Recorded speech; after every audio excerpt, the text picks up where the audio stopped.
Welcome to the Beacon House Podcast, recorded live in Knoxville, Tennessee.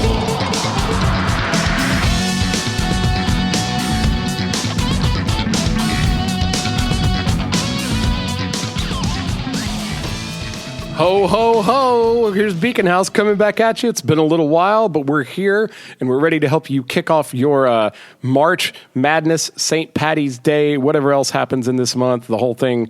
Beacon House coming at you in March, right? And before we get into it, I'm going to say hi to my lovely co-host over there, Grace Steele. Say hey to everybody. Hello, guys. It's been a minute. We've missed you. We hope that you forgive us for taking some time apart, but we're back. It's good to be back, and it's almost spring. Yeah, spring is right around the corner. Or if you've been in East Tennessee, spring's kind of already been happening for 2 weeks. Now it got cold like today, but it's been 70 fucking degrees. Yeah, I've been picking flowers outside in the woods, like they're all blossoming. Of course, the trees are still dead, but yeah, it's been pretty nice. Yeah, I think I saw a butterfly today. I saw a wasp that terrified me. Well, fuck that. Here we go. Is it that time again already? It is. Hate wasps. God. I always hope they die, that the frost gets them, but they never do. They always come out bigger and meaner. Suck. Well, I'll tell you what, before we go, we got a couple fun things to talk, or maybe not so fun. I don't know. We got some important things to talk about today. But before we get into that, I want to do a show announcement.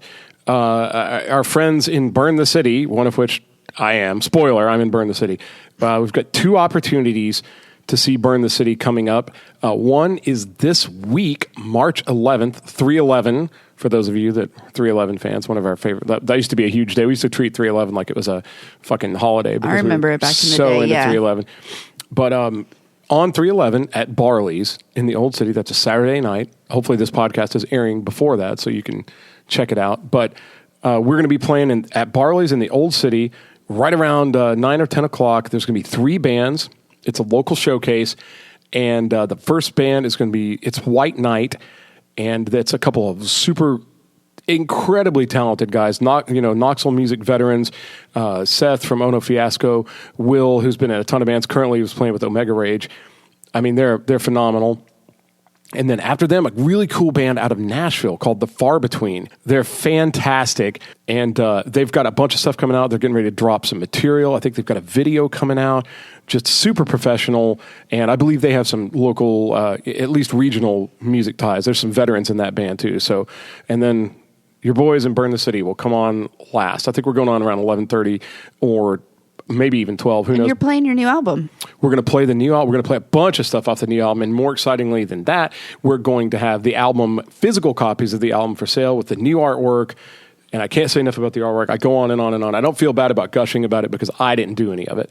Hunter and Dylan and the band are phenomenal artists, and they've put together the coolest looking CD. They put together an amazing T-shirt design, and it's so cool. Thank you. It is. It's beautiful. The colors. Oh, I love it.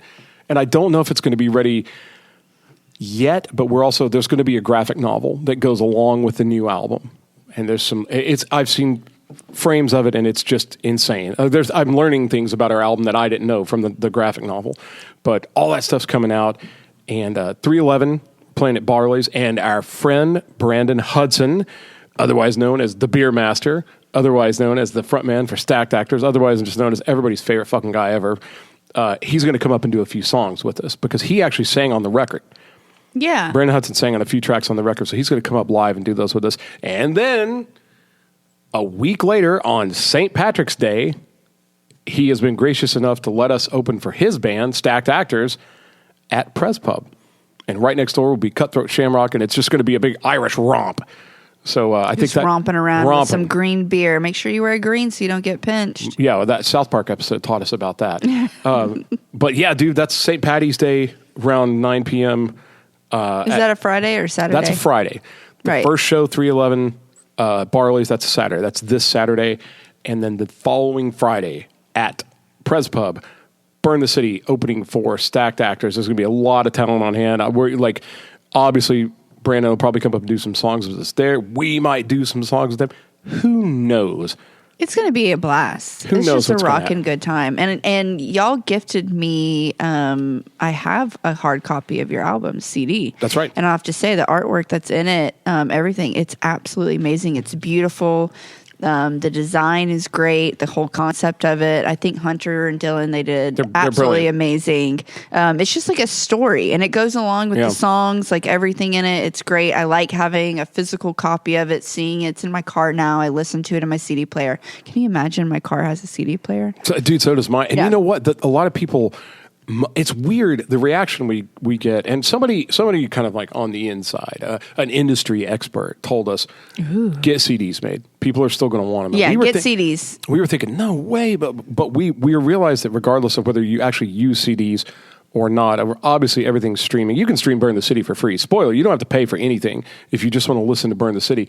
Or you can go on Bandcamp and you could donate. You could pay whatever you feel like is a fair price or listen for free. But we realized that nobody has to have a CD in order to experience the music these days. So we understand there's an element of nostalgia there. So we want it to look so fucking cool. We want it to be like an experience. We want it to just like, if you see it laying on your coffee table, to be exciting. You know, like we want there to be something there besides just the audio tracks. And kind of the same way with like the graphic novel and like the shirts. Like we want those things to have value beyond the free aspect of streaming music, which we're not against. Like we're totally down for free streaming and whatever. But obviously if somebody could stream it for Spotify and we've got to give them a reason to pick up the CD. It's got to look cool. You know, it's got to be neat. Yeah. So anyway, that's my little speech. Come see Burn the City. And Grace, speaking of St. Patrick's Day, some Irish stuff. Yeah. I mean, do you I heard you learned about this is just a little bit. This is one of my favorite things I've ever said to you on the air. This is right now. I heard you learned about leprechauns. Is this true? Yeah, just a little bit. So one of the first scary movies I've ever seen, I ever watched when I was a kid, was Leprechaun. The movie with just Jennifer Aniston. That shit terrified me. That ugly face, just in his shoes and everything he did. And so honestly, dude, the shoes, you were afraid of the pointy, the curled everything about him. Like when he'd run, when they'd show his little feet running across the floor and like that before he like ripped their guts out. Yeah. Stuff like that. So do you know why they celebrate St. Patrick's Day? Well, once again, the only thing I've seen recently was that South Park episode where they all get in trouble for pinching people. But what I was able to glean from it was like was there a real St. Patrick? And he was like a prisoner or something. And he like, I don't know. He like defended the faith and like. Well, so St. Patrick's Day is St. Patrick. There's a guy named St. Patrick, but it's when Christianity was brought to Ireland. Oh, okay. And so they were, they pay their homage to that. So that's what it is. And, and Irish people, they drink beer. So that's like the big thing that has to do it. It's a feast day. So that's why. And so they drink beer, it's feast, everyone eats food. And this was in the early 17th century. And so it was observed by the Catholic Church and the Anglican Commune, which is the Church of Ireland. Oh, okay. Yeah, so it becomes this like whole thing. And now it's, of course, America's turned it into like just a drinking holiday. But it was like first just like a huge feast, Republic of Ireland, Northern Ireland, Canada, all that. So that's just like the whole thing. St. Patrick was a missionary and a bishop in Ireland. And I feel like he had a pretty hard time. Like he went through some shit. He did, because he had to drive out the snakes. Like, I'm putting quotations around it. So like the people who were like fake and like not there for the right. So he had trouble. He was like trying to battle people who were like, using God's name. Corruption. Corruption. So he like had to wean them out. But he's actually Ireland's most famous saint of them all. Okay. Yeah. Let's see here. Let me tell you about these leprechauns though. So, I was going to say, so all that checks out. You've got a saint, you've got the Catholicism coming into Ireland. Yeah, so it's like everyone's happy. And then you got the leprechauns, which is an Irish folklore. If I could talk, that would help. Similar to a fairy, but it's a mischievous fiction character, like a it's not cryptid, real. maybe they really exist. Who knows? Yeah, so in Ireland, they all thought so when like you'd be in the house and something would go missing, it would be the leprechauns that would do it, and it was like stories told to like kids and everything. If you don't clean up your food, or clean up your room, the leprechauns are going to come out. So I was trying to see if I can remember what it is exactly. Why leprechauns? The specific? Why do they dress the way they like? Because they're supposedly shoemakers. Oh, now that makes sense. Because I was like, if you were going to try to scare kids with like a gremlin legend, because we had gremlin legends here, they would claim that I remember Krampus. Yeah, they were like in the airplanes when the electronics would fail, they would say there were gremlins in them and all this kind of stuff. But the gremlins were like scary looking. Fucking leprechaun, like what? They've got these big buckles and like yeah, so they're cobblers, like they make shoes and everything, so they wear that. The leprechaun was not a professional cobbler, but a frequent seen mending his own shoes. So, and they're mischievous and they love pranking. I see. So that was like their big. So they're not exactly perfect. Like they're not nice and they're solitary. They don't like humans seeing them. So of course it was just like fairies. Like you never saw them. You don't know where they are, where they live. But if anything went missing or anything like, you stubbed your toe, they would be like someone moved to the coffee table an inch so that you had to hurt yourself. Okay. Not exactly the creature that terrified you when it was after Jennifer Aniston in your childhood. That's true. I forget if I could remember why they're pot of gold, because they do love money. Oh, because they still change from their pockets. That's right. If I could remember, I can't remember anything. Oh, that's right. They say if you catch a leprechaun, and he'll have to take you to his pot, or if you follow a rainbow. Yeah, to their pot of gold. Man, that's a pretty wild story altogether. Like between the origin, the cobbler, the whole thing, the rainbow, the pot of gold, fucking Lucky Charms. That was a leprechaun. Oh my God, it's my favorite cereal. Fuck. Yeah, but they dress that way, because they're Irish or green and. Got it. Yeah. I got it. So that's the whole deal. And yeah, these days in America, it's just usually an excuse to like drink a lot of beer. And Irish beers are super popular too. Guinness, I'm guessing is. Yeah. I mean, everyone's going to be drinking green beer on St. Patty's Day. I can't imagine that it's possible to stock enough Guinness on St. Patty's Day. So, and again, revisiting our former topic, if you need an excuse to help put away some of that green beer, come down to Preservation Pub on St. Patty's Day and we'll help you. Let's see here. That's going to be a great time. I think it is. And if we don't, once I get past like the jitters, like the stage fright and like the being nervous about, as long as everything's working, I think it's going to be fantastic. Look, just the people that are going to be there, it's a win-win. There's no way it can suck. I do want to give a shout out real quick in case they're listening. There's just a couple guys here locally that have helped a lot in making both of these shows happen and getting our gear. Like we've been doing a ton of preparation for these shows and like getting our gear all working and stuff, or my gear at least anyway. Things started going wrong, of course, at the last minute. And like, disclaimer, neither of these people, these are busy men. So I'm not telling you to go bug them and try to get their, load them up with a bunch of more projects. Like the last thing they need is another project. But, down the road, if you're willing to wait, you can, they're the best. That's hands down the best. Josh Hobbs. John Cooper is a guitar tech. You can see him regularly teching for Skank Banger, but also for the Woodshed Guitar Experience. He's designed pedals. He's actually designed the pickups that are in my guitar, and they're unbelievable.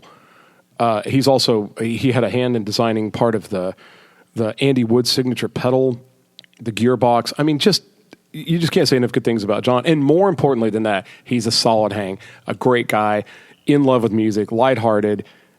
Just to be able to spend, I was able to spend about an hour or so with him today, and it was worth its weight in gold, And then Josh Hobbs, Josh Hobbs is a luthier and a guitar teacher. And man, like, he helped me get my guitar back in shape just in time for the show. He showed me a couple of his guitars and stuff he's worked on. And it's just the guy's knowledge, and he's just a smooth character, like a real evenly tempered guy. Really, really cool. This is one of those weeks where greater men than I have helped me to move forward with my projects. And like, I just want to do a shout out to both of them, let them know how much we appreciate them. And again, don't bug them too much, but for all of your needs, technological or in the realm of guitar luthiery, they're the best. They're the best, hands down. So if you see them out, they may not have time to work on your shit, but buy them a cup of coffee, okay? You damn animals. They need it. They need it for all the work they're doing for us. What else you got, Spencer? Well, there's been a national embarrassment on the state of Tennessee. I'm ashamed to be a Tennessean. Oh, I really am. And that's the thing. That's one reason I figured I would. Like, we probably should leave this alone because there's no telling what everybody thinks about it. But what you just said, like the fact that people are ashamed of the state they live in. I'm ashamed. Aside from the politics of it and some of the other obvious things, Tennessee's a pretty cool place to live. It's beautiful. It's safe. I mean, there's a lot of nice people that live here. And to see national news, not just like local news, but like they made fun of it on Saturday Night Live. Yeah, they're making fun of it everywhere. Like, did you see, what's his name?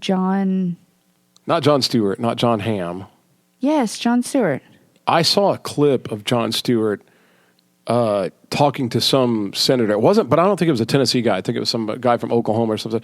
But they were also.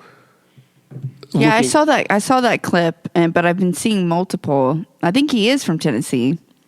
Well, Stewart was confronting him, saying like, "What is it exactly? Who exactly are you protecting, and how are you protecting them?" And he really went in on the guy, and I think the guy goes, "Well, like we're worried about kids," and he goes, "Do you have any idea how many kids have been injured or hurt or killed at a drag show versus how many have been killed by guns? Like, what are you really doing about things that kill children?" Yeah. Like, he even said, like, you basically don't give a fuck. Yeah. You don't give a fuck. This whole situation is so frustrating. It angers me. I have a 10-year-old daughter. I don't care if she sees a drag show. I'm not upset about it. Of course, I don't think like your dick should be swinging out, and I don't want strippers, but like, there's kids in Hooters. What are they going to do about that? What are they going to do about Twin Peaks? What are they going to do about all these other who are actually sexualized, where you're seeing tits and ass, and their goals are to get men hard so they get more tips? Drag shows aren't sexual. Drag shows are fun. They're liberating. They're free speech. It's a performance. This isn't anything to do with sex. This isn't about directing to kids. Your kid seeing a drag show is not going to make your kid gay. Your kid's gay because they're born that way. Like, that's what it is. And I would also imagine that if there was a drag show that was going to be a little dirty, if there was a drag show like a burlesque drag show where it was actually going to be a strip tease at some point, kids wouldn't be there anyway. They wouldn't allow kids in there. It'd be 18 and up. Well, the bill says so they can do it in places where kids aren't, but it just can't be in drag shows. Can't happen in public. Well, and I knew, so like at parades. So like, I knew we would be talking about this, so I watched the video about it today. I watched a couple things about it, so because I wanted to know what I assumed that just they're trying to get rid of drag queens. I realized there was probably more to it than that. Yeah, they're trying to get rid of people who are transgender too. That's what they're trying to get rid of. They're trying to get rid of the whole. It's definitely targeting the LGBTQ community. It is, and the thing is this, like. Fuck you, Martha Blackburn. But the guy, it wasn't Bill Lee, our governor. It was, who, by the way, there have been pictures of him in women's clothing. Yeah, I went in high school or his college, and he said that was just good, wholesome fun, a tradition. Oh, really? Nah, fuck you, buddy. Yeah, do that. Fuck you. Well, they're actually, right now, there are petitions. They're raising money to put billboards of that up all over Nashville. It needs to be. It'll happen. It needs to go everywhere. Fuck our senators and our governor. Maybe other cities, too, in Tennessee. So if you're interested in fighting Bill Lee with a picture of him in drag, you shouldn't have to Google it too hard to find that's the free petitions. speech. We can do that. Oh yeah. So that's a paid advertisement. I mean, they can put that wherever they want. But the guy I saw talking about it, he didn't come off like a bigot at first, and he was like, "Listen, we're not saying you can't dress in drag. We're not saying you can't have drag shows. We're not saying you can't go out in public in drag or be in a parade. You just can't present sexualized conduct anywhere that there might be children." How is a drag show sexual conduct? That's the thing. And I was like, And I thought about it at first, the way the guy said it. I was like, well, now hang on a minute. That kind of makes sense. Like, I don't think you should take children into situations where anything's overly sexualized. Like, they should have time to figure that out. Like, I don't want my 10-year-old seeing a stripper. I don't want to marginalize the bill, but I also I get that. Like, I'm all for protecting children, and I'm not a parent either, so I can't even explain what the feelings must be like. Like, if some kid came home and say, hey, somebody came to school today and read to us, and the parent goes, oh, who was it? And they go, well, they said it was a drag queen. Like, I think it was a man, but I don't know. And it probably just somebody who's trans, whatever like that. I can see, depending on who the parents are, I can see them go, wait a minute. Wait. Even parents that are not real conservative, I can see them being kind of like, well, I didn't get a memo about this. Should we at least get an email about this or something? You know what I mean? Like, even if it's just that they haven't brought that up with the kid yet. Like, what is transgender? What is a drag queen? What are gay people? Is it things like that? If they've never had that conversation, then one of them just shows up at school, that kid could get pretty fucking confused. I get it. Not that life isn't supposed to be confusing. You're going to have to learn sooner or later, but I understand parents wanting to be careful about how their children are exposed to certain things. I get it. Mm-hmm. So I was kind of like, well, maybe these people have a point. Like, maybe if they're not saying drag queens are bad and they could still do their thing wherever they do their thing, but the problem is, and there was video of there's restaurants in Nashville where the owner and the servers are in drag, and they're not dressed trashy. I would not consider it overly sexualized. They're in Gowns. It's it looks like dress up. I mean, it looks like a pageantry thing. It does not look trashy, slutty, or risque, or sexually challenging. Like, there's people at tables laughing. It looked like fucking Fuddruckers or something, Yeah. And I was like, well, that's not overly sexualized. If they're going to try to outlaw that, and so then they had the trans woman or the drag queen, however, I'm not sure how she prefers to be regarded, but the lady that's sort of like the owner of the establishment, and she was saying, she goes, okay, look, I get that they're not trying to stop us from being in the parade. I get this, but who gets to decide when we're too sexual? Like, if we decide to do a dance number and somebody shakes their hips a little bit, fully clothed, wearing long floor-length dresses or whatever, if this legislation goes into place, some dickhead can go, no, that crosses the line. Yeah. And she said, so she goes, and my response obviously is, well, what happened? What about the high school football games where the cheerleaders? You know what I mean? Yeah. What about Hooters? And what about Hooters? What are they going to and no one's and that's something that I haven't really seen a lot. I've seen everyone drag shows, but there are little kid pageants where they sexualize it and they make them what about that? Like, they're doing sexy, and they sexy dance. Yeah, sexy dances. They're little kids. That should really fall under the bill. I mean, and honestly, what about these restaurants where they do have? Let's be realistic. They're wearing little schoolgirl outfits. They're wearing barely nothing. You know what they're doing. Is that following? Is that going? Is Hooters 18 and up only? Right. Is it now where Twin Peaks or any restaurant like that, is it now 18 up? And that's what you got to, where's the consistency? That's the issue. And I realized after watching this real level-headed, real sensible man who didn't seem to hate gay people talk about it, and I almost let him convince me he's just there to protect children. And then I realized, no, he's not. Because he doesn't give a shit about the pageants, Hooters, Twin Peaks, the cheerleading dance squad. Hey, no judgment, but I was in high school. Yeah, but and even today, it's way more sexual. Yes. I mean, the girls that are 15, 14 look like they're 20. They're wearing makeup. They're having fillers. Their tits are out. Their ass is out. I mean, I could totally understand how a 19-year-old would want to fuck a 15-year-old. And they'd have no clue. And the thing is, it's horrible. And people nobody's complaining about that. And I'm not encouraging you to. Hey, I'm actually for a lot of people having incredible amounts of sexual freedom. I'm for people not being afraid of sex. I'm for people having the conversation. But when you start targeting the trans community, the gay community, that's just not cool. And the only reason they're mad about that instead of Hooters is because it challenges their way they're straight. Yeah, it challenges their way of thinking. Yeah. They're absolutely terrified of something. They have a belief. They're campaigning, this way, my blood runs red and hot, and I'm a Christian, and this is how it is. But I'm a Christian, and I don't act like that. I don't treat people like that. I think it's horrible. I think these people are bigots. They are no worse than the people who wouldn't let their kids go to school with black kids. Yeah. They're just the fucking same. They're ignorant assholes who are terrified of something that they don't know anything about. They're unsure of. They've probably been told their whole life this is wrong. They haven't experienced it.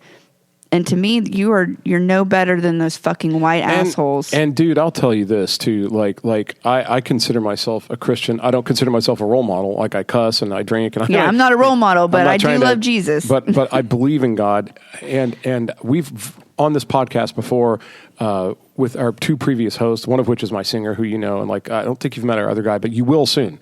They want to come back for a visit and sit in, like old school versus new school. Let's get them on here. We're gonna do it. I'll probably have to edit this out because it's supposed to be a surprise. But we talked about religious aspects a lot, like things in the Bible and inconsistency. And I always played devil's advocate. I never went in but I will tell you this, man, and this came up a lot. Like, it doesn't say anything in the Bible about drag shows, but it says a lot in the Bible about love.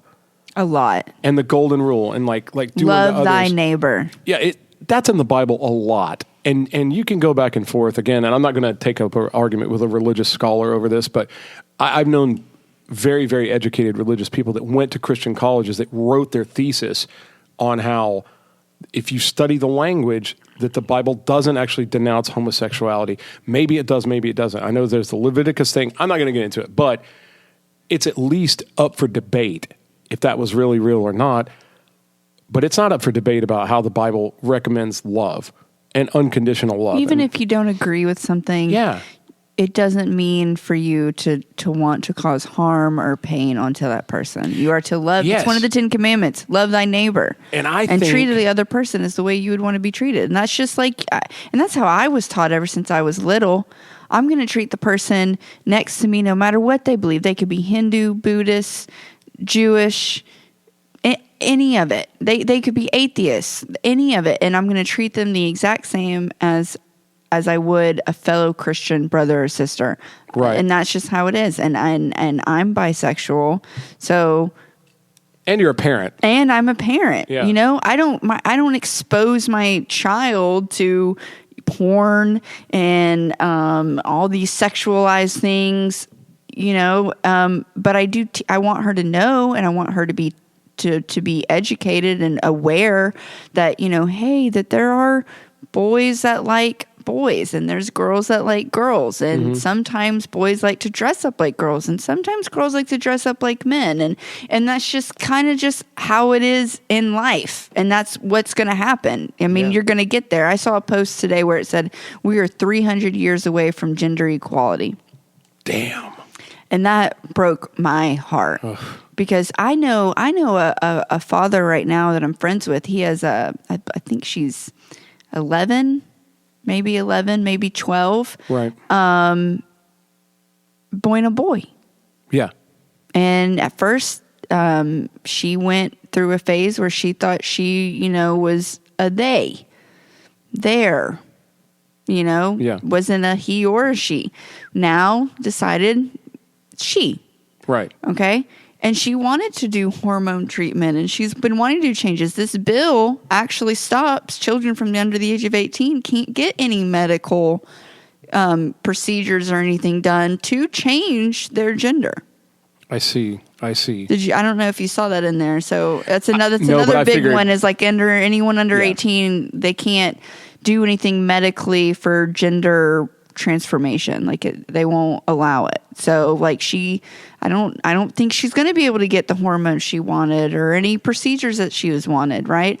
And the thing about also the timing on this, I have a friend who, has decided actually this week, that, she's, transitioning. He is transitioning to a she. So she, and so it's like a big thing now. That's what she wants to do. So she's coming out with the shoes and the hair, and it's all now in this mess and horror. that now she has to face, like right at this time with this bill coming out, and she's like coming out to everyone being like, I know everyone like that I occasionally dressed up like a girl and I like doing these things, but now like my name is changing, I'm doing hormones, I'm going in, like this is me, accept me, having the name is changed, right, all of it. And you know, like I'm like, my heart went out to her and I was like, how are you doing? Like, you know, is this going to be like, are they going to put you in jail for this?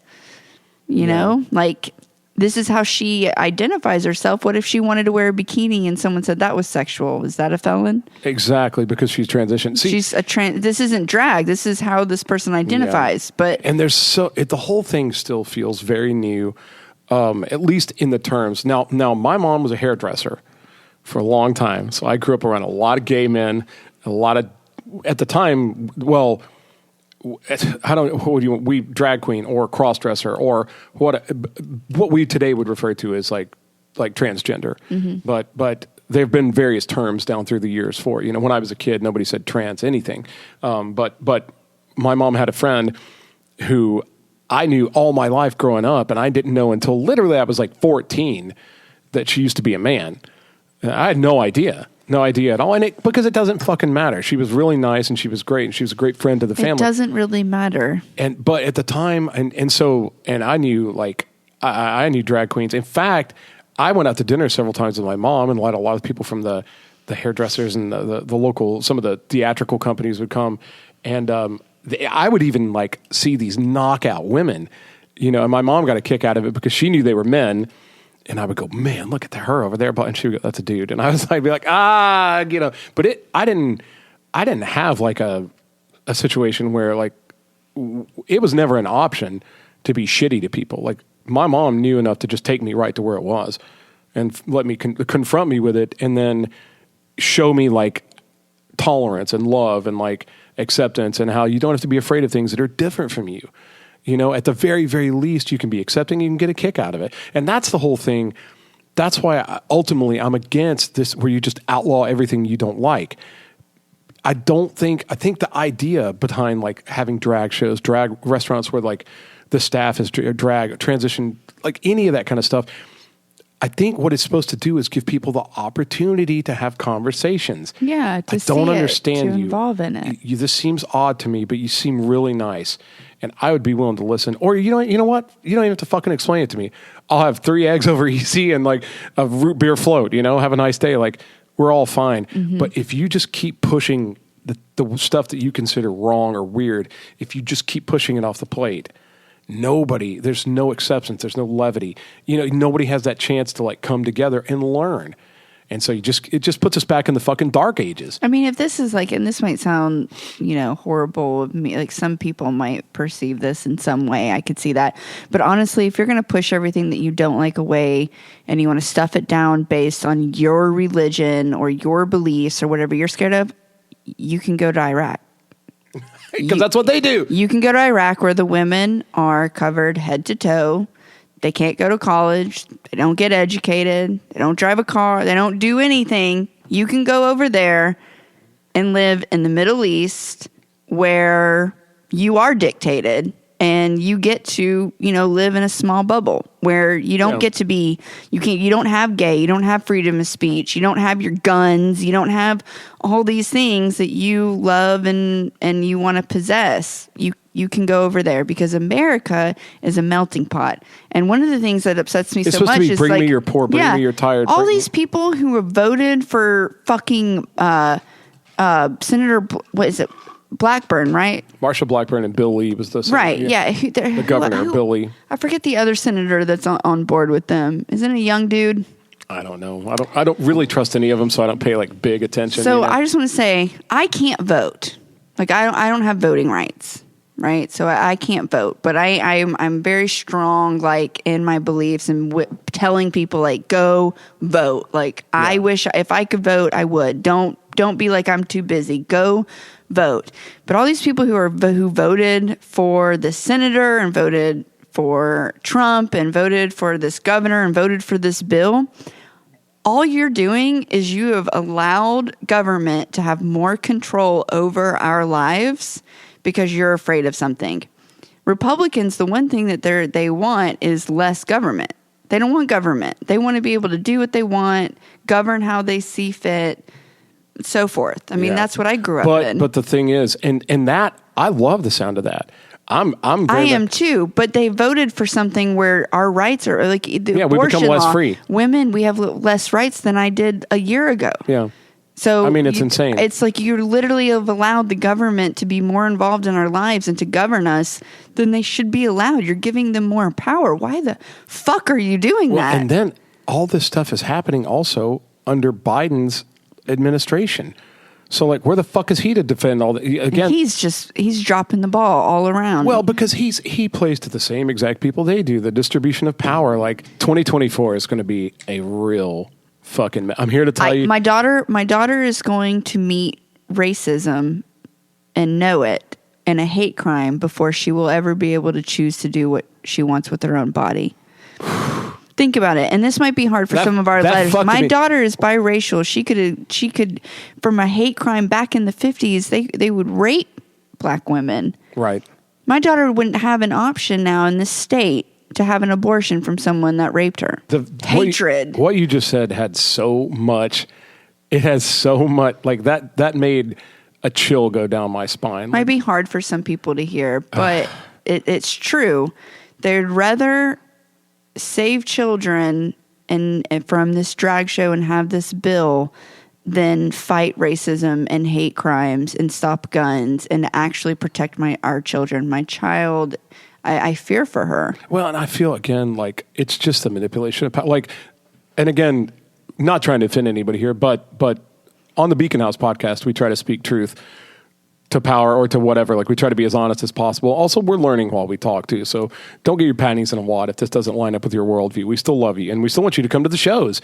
We can talk. You can debate politics with me at Barley's at exactly 11 p.m. this Saturday as we play some Burn the City music. And I'm not speaking on behalf of the band or anybody. We're just talking like friends here. But man, I tend to think like, you know, the Republicans are like, we're for small government, but it's manipulation of power. Like, they may be for small government as far as like taxes go. They don't want anybody taking any of their money, and neither do I. Mm-mm. I'm for that too. Fuck tax. I wish they'd close the IRS now. But I don't want to pay for someone on welfare.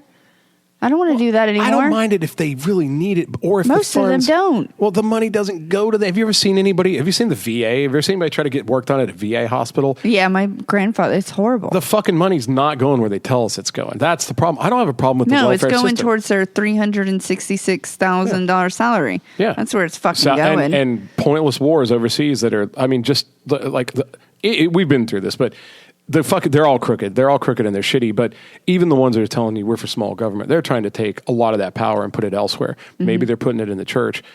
Yeah, I don't know, but it's the same kind of thing. Somebody's taking something from you. The thing is America, yes, is like you know, what Christian based Protestant, right? Originally, like right. Protestant we are leaning, a melting pot of religions. Like, this is not just about Christianity. There's so many other religions that are in this country that we need to see. Like, this is not like, and really, we have to stop pushing Christianity as it just being like the one way.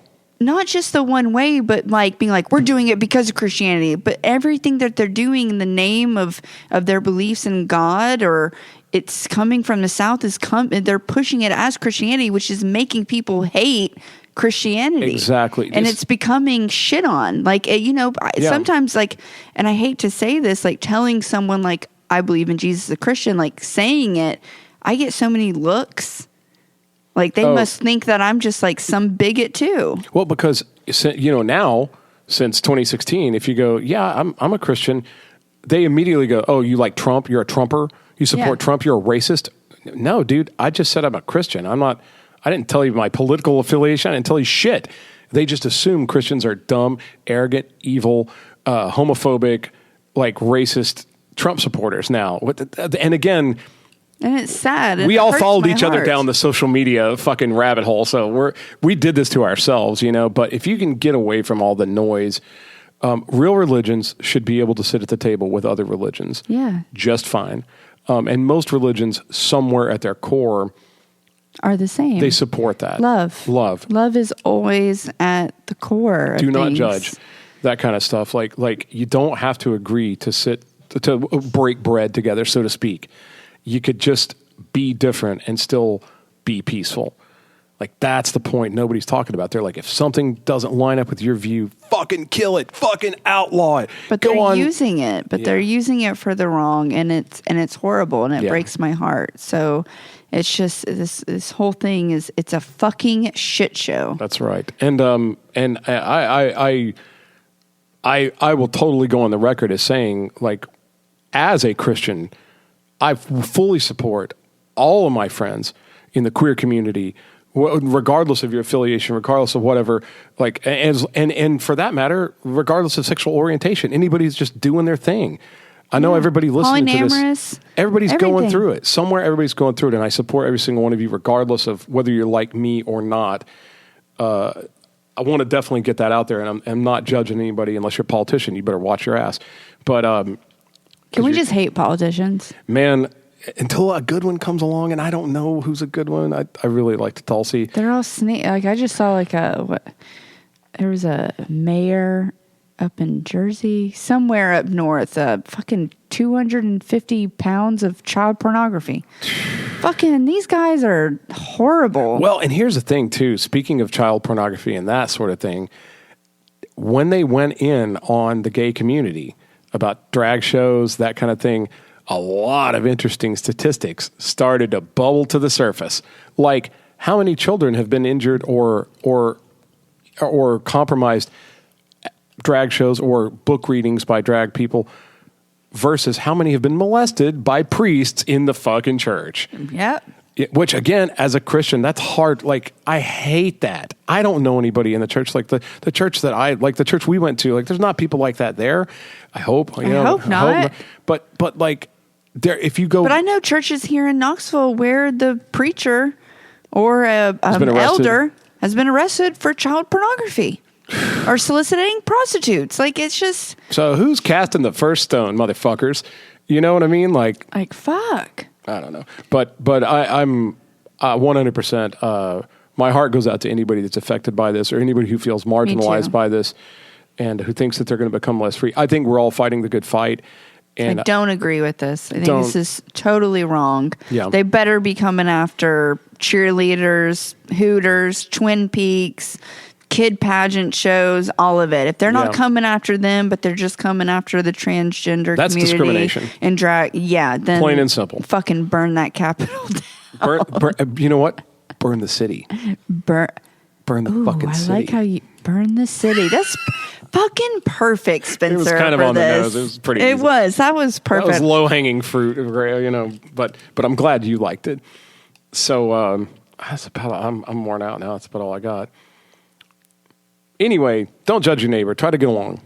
How about we just love everybody? Love everybody, man. Peace and love. Even the person that you hate, your coworker you hate, your boss that you hate, your neighbor, anyone. Just be kind to one another and don't take it so personally on if they do something. Don't take it so personally. They probably don't like your views either.